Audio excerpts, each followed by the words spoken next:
मंच पर मातृशक्ति की इकलौती बेटी जिन्होंने ये स्थान भी लिया है दरअसल ऐसी डॉक्टर गीता सिंह बड़ी बहन भारतीय मनीषा के जो तुंग मानदंड हैं आज के वर्तमान भारत में ऐसे कुछ लोग जो संबोधित कर रहे हैं आदरणीय महामहिम राज्यपाल बिहार आदरणीय श्री हरिकृष्ण खान जी, सूर्य प्रकाश जी, राजकुमार भाटिया जी, नरेंद्र जी, अमित जी और समक्ष बैठे एमएल राजा जी से लेके मेरे मित्र मेरे सुंदर जी तक आप सभी को मेरा नमस्कार। बहुत संक्षेप निर्देश है आदरणीय मंच पे है सामान्यतः थोड़ी लंबी बातचीत करने की आदत है कुछ बिंदुओं पे आपसे चर्चा करूं। पहले जब हम भारत के ऐतिहासिक कार्यक्रम या व्यक्तिक्रम की बात इससे पहले भारत और भारत राष्ट्र की सनातनता को एक बार समझ कुछ युवा मंच में बैठे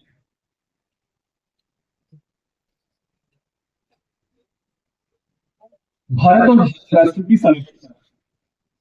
जिन लोगों ने हमें कहा कि हम बहुत पिछड़े जब वो जंगली जीवन बिता रहे थे तब हमारे यहाँ वेद की रचनाएं हुई हैं। जब वो निलहे के रूप में रह रहे थे माता बोली पृथ्व्याम पुत्रोहम का उद्घोष है और 1813 और उसके बाद 1857 के बाद जिस तरह से हमारी सांस्कृतिक जड़ों पर बहुत रणनीतिबद्ध तरीके से प्रहार हुआ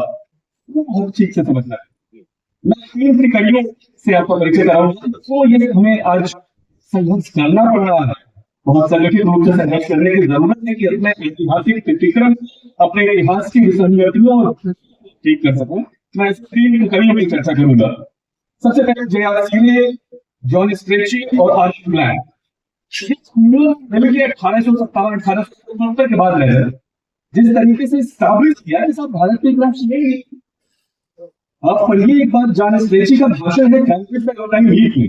वो कहता है कि ना कभी एक राष्ट्र था न है न होगा। सीले कहता है कि सभी की भौगोलिक इकाई भर है जोड़ दिया गया है it's a set of at least 16 nationalities. यहां से जो प्रहार होना शुरू हुआ और जो विकृति आने की बात शुरू हुई वो समझना है। जबकि इससे बड़ा झूठ दुनिया में कुछ और नहीं, क्योंकि नेशन की आज भी जो परिभाषा है नेशन इज नथिंग बट और 1600 साल पहले संकल्प हमारा विष्णु पुराण चिल्लाती और घोष कर रहा था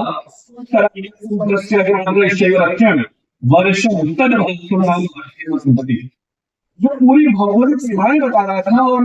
उसके साथ ये कह रहा था कि पूरा भारत है और इसकी संसदियां जो है एक है आर्थिक। इस जो हमारी पहचान है जो सांस्कृतिक धागा था उसको जिस तरह से उन्होंने चटका के तोड़ने का प्रयास किया वो समझ उसको जिस तरह से प्रयास किया वो समझ। भारत दुनिया का प्राचीनतम जीवन का सांस्कृतिक राष्ट्र है। जब हम इस मूल को समझ के चलेंगे तो अपने इतिहास और इस ऐतिहासिक कार्यक्रम के साथ जाएंगे। एक और इसकी चर्चा अभी राजा जी और की उस विलियम जोन्स, एच.एच. विल्सन और मैक्स मूलर, मैं विस्तार में नहीं जाऊंगा, लेकिन इन्होंने किस तरीके से उस जाल में फंसाया है वो ग्रीक क्रोनोलॉजी तक खींच के पूरे भारत के इतिहास की क्रोनोलॉजी को उनको लाना था। इसलिए पुराणों में उन्हें चंद्रगुप्त मौर्य मिला और मेगास्थनीज के इंडिका के जो एक्साउट्स थे उसमें सैंड्रोबक्टस मिला और मैंने प्यार से दोनों को मिला दिया और उसी को भारत के इतिहास का सिंटाइम जो हमारे मित्र राजा जी कहते हैं कि basically it's not seed enter it's a cheat enter. तो ये पद्धति शुरू की और उसने पूरा जो भारत के इतिहास का ऐतिहासिक चित्रीकरण वो जिस तरह से गठन। दूसरे जो अशोक में आपने सुना ही होगा आयरिश आर्च बिशप 1516 एक रात उसको सौंपा आ जाता है और वो घोषित करता है 7 ख्रीष्ट की उत्पत्ति कब हुई 23 अक्टूबर 4004 ईसा पूर्व।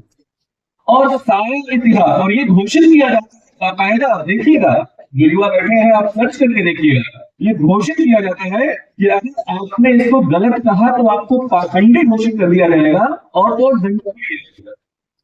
लगातार ऐसे उदाहरण भरे गैलीलियो के साथ क्या हुआ, ब्रूनो के साथ देखिएगा। अब की तरफ चलिए पुराण, ब्रह्मांड पुराण, वायु पुराण, श्रीमद् भागवत पुराण, यहाँ से कम जो 3 के वंशों का कालक्रम है महाभारत युद्ध के बाद। पांडुवंश, इक्ष्वाकु वंश, जिस इक्ष्वाकु वंश में महाभारत के युद्ध के बाद 24वें राजकुमार के रूप में राजकुमार गौतम बुद्ध होते हैं, उनका और साम्राज्य का जो पूरा आंध्र सातवाहन वंश तक जो ऐतिहासिक कालक्रम है उसकी वंशावली का इनको जब देखेंगे। और अभी आदरणीय राजा जी यहाँ आए थे, मेरे मित्र हैं, उन्होंने अभी ये रस्सी के आदि तो 311 इंस्क्रिप्शंस के साथ उनकी किताब आई है द रेट ऑफ कलियुग, उसमें उन्होंने स्थापित किया है। उस बात को समझेंगे तो ऐतिहासिक कालक्रम की गठिया समझते हुए दिखाई देंगी, क्योंकि जब हम सील्ड आइटम महाभारत युद्धों को बनाएंगे और उसके आगे और पीछे का इतिहास को देखेंगे, तब भारत के इतिहास का ऐतिहासिक ठीक होने जा रहा है। वास्तव में बहुत रणनीति के तहत जो लिखा गया इतिहास था, उन सभी पुस्तकों में हमें बताया गया, पढ़ाया गया, समझाया गया, सिखाया गया कि 6वीं शताब्दी ईसा पूर्व का जो कालखंड था वो ढेर सारे परिवर्तनों का कालखंड था। ये भी कहा कि जो वैदिक धर्म और समाज है उसमें बहुत सारे कुरीतियां, पाखंड, अंधविश्वास भर गए थे, ऊंच नीच आ गया था, और उसी के विरुद्ध एक आंदोलन था।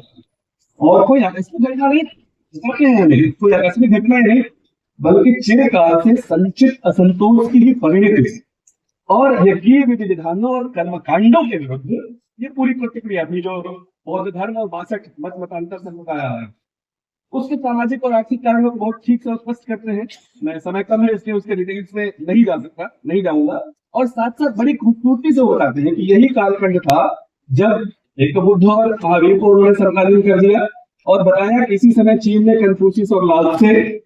ईरान में जरथुस्त्र, जूडिया में जेरेमिया और यूनान में पाइथागोरस, और ये सभी लोग इन सभी कुरीतियों और पाखंडों के विरुद्ध एक वैकल्पिक धर्म का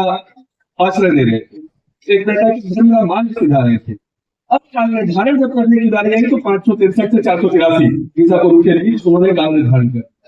वो केस जो हमारे और नए रिसर्चर जिसका अभी कर रहे थे, उसमें महाभारत के जिसके आर्कियोलॉजिकल एक्सकवेशंस और सोर्सेस के आधार पर जब बीबी लाल साहब ने किया तो उन्होंने 50 साल तक जाके उनकी गाड़ी,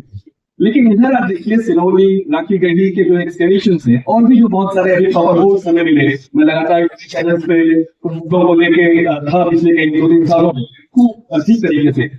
उसने लगभग जो हमारी क्रोनोलॉजी का वो गैप था वो ले जाके वहां सेट कर दिया है, वहां पहुंचा दिया। एक और मैं बताऊं, 2 टिप्पणियां बताया, उसके बाद मैं आपकी बात पूरी करना। अक्टूबर उसको समझिएगा, अक्टूबर 1968 में आगे रेडियो ने एक सेमिनार किया। उस सेमिनार का टॉपिक था the role of the broadcasters in the present communal situation. उसके बाद 50-60 पेज के शुरू बनेगा, उसको हाउस में छापा है, इसलिए मेरे ख्याल से देखकर नहीं लगा है वो। उसमें 3 लोगों के लेख, रोमिला थापर जी के, हरबंस सिंधिया जी के और विपिन चंद्र, और उसके बाद के डिस्टॉर्शंस 1960 के पहले की किताबों में उस स्तर तक जो अंग्रेजों ने किया उसको छोड़ दीजिए, लेकिन उससे भी ज्यादा खतरनाक 1970 के बाद जो डिस्टॉर्शंस किए वो उससे भी ज्यादा खतरनाक है। इसको समझिएगा, क्योंकि उन्होंने communalism and the writing of ancient Indian history, modern Indian history, medieval Indian history, ये 3 लेख, और उसमें जो प्रस्थापनाएं उन्होंने दी उसको ब्रह्मवाक्य मान लिया आगे कुछ इतिहासकारों। अब आता है जो ये डिस्टॉर्टेड इतिहास है, इसको उन्होंने बहुत गहरे जनमानस में, हम लोग भी नहीं किताबें लिखते बड़े, उन्होंने बहुत गहरे जनमानस में बैठा दिया रहता है। भगवान बुद्ध के मैं काल निर्धारण के पास जो लोगों को बीच बोला था 583 से 563 से 483 के बीच का जो मामला, अभी जो लुम्बिनी में बहुत सारे इस पे पेपर शायद आएंगे जैसे कि मुझे बताया, लेकिन लुम्बिनी के मायादेव टेम्पल में अभी जो कुछ पीछे एक्सकेवेशन हुए उसकी जो ओएसएल डिटरमिनेशन है वो एक बहुत जबरदस्त रोशनी प्रदान कर रहा है, और बहुत हद तक जो नेपाली, बर्मीज, सिंघली और टिबेटन सोर्सेस उसके जो इंस्क्रिप्शनल एविडेंसेस हैं उनको जब पकड़ेंगे तो 1807 या 1864 ये दोनों जो विचार हैं 1864 ईसा पूर्व तक जो महापुरुष के परिनिर्माण की तिथि है वहां तक चीजें पहुंच रही है। हम किसी इस दावे की पुष्टि की बात नहीं कर रहे, लेकिन खुले मन से, खुले दिमाग से विमर्श को होना ही चाहिए, और उसके बाद जो चीज निकल के आए उसे देश स्वीकार करेगा, दुनिया करेगी, उससे एक बातचीत तो होनी चाहिए। वास्तव में 150 वर्षों में आप देखिएगा साइंस और टेक्नोलॉजी के रिसर्चेस जो पीछे हुए थे, उसकी टू थर्ड थ्योरी जो फाउंड हुई थी वो खत्म हो गई, वो समाप्त हो गई रिसर्चेस के आने से। लेकिन शायद ह्यूमैनिटीज और सोशल साइंसेज में हमारी गति बहुत धीमी है। इसी प्रकार आदि शंकराचार्य मैं अंतिम विषय ले रहा हूँ, जिस तरह से बोल रहे हैं आदरणीय मुझे लग रहा है अंतिम आदि शंकराचार्य ने विषय भी उठाया, उसने से 3-4 तो बड़े हमारे पास प्रमाण है। क्योंकि आप देखिए 788 AD की डेट कहाँ से है, मैकडोनल्ड ने लिखा history of Sanskrit literature in India, और वो परहैप्स करके लिखता है, वह लिखता है perhaps Adi Shankaracharya was born in 788 in current. और उसके परहैप्स को हमने हमारी चिंतन धारा ने उस समय एकदम ब्रह्म वाक्य बना दिया। जबकि हमारे पास, मैं फिर कह रहा हूँ कि मैं किसी अंतिम निष्कर्ष की बात नहीं कर रहा कि 507 ईसा पूर्व का दावा है तो सही है, गलत है, लेकिन पूरा रिजल्ट तो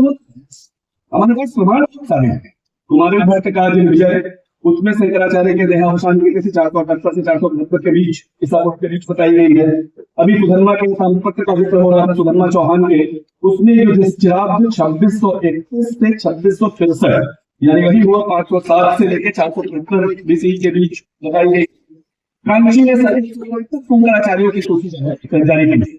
170 की डेटिंग देख लीजिए एक बार। इसी तरह से पूरी शंकराचार्य ने ग्रंथ जारी किया, इसमें 507 ईसा पूर्व माना। कुछ दशक पूर्व आप सबको याद होगा कि पूरे देश में 2500वीं जयंती मनाई गई।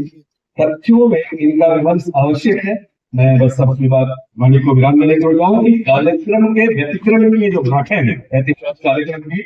जो